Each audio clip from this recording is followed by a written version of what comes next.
శ్రీ కాళేశ్వర ముక్తీశ్వర స్వామివారి క్షేత్రంలో త్రివేణి సంగమ తీరంలో త్రిలింగ దేశాలలో దక్షిణ కాశీగా పేరుగాంచిన క్షేత్రం శ్రీ కాళేశ్వర ముక్తీశ్వర స్వామివారి దేవాలయం వద్ద మిథున రాశిలోకి బృహస్పతి ప్రవేశించడం, ఆ ప్రవేశించే సమయంలో సరస్వతి నదికి పుష్కరాలు వస్తాయి.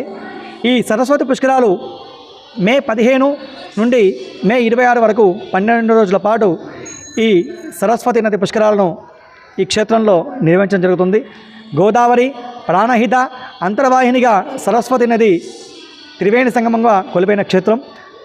ఈ క్షేత్రంలో కాళేశ్వర ముక్తీశ్వర స్వామివారి దేవాలయంలో 12 రోజుల పాటు భక్తులకు విశేషమైనటువంటి హోమాది నిర్వహించాలని తెలంగాణ దేవాదాయ ధర్మాదాయ శాఖ నిర్వహించడం జరుగుతుంది.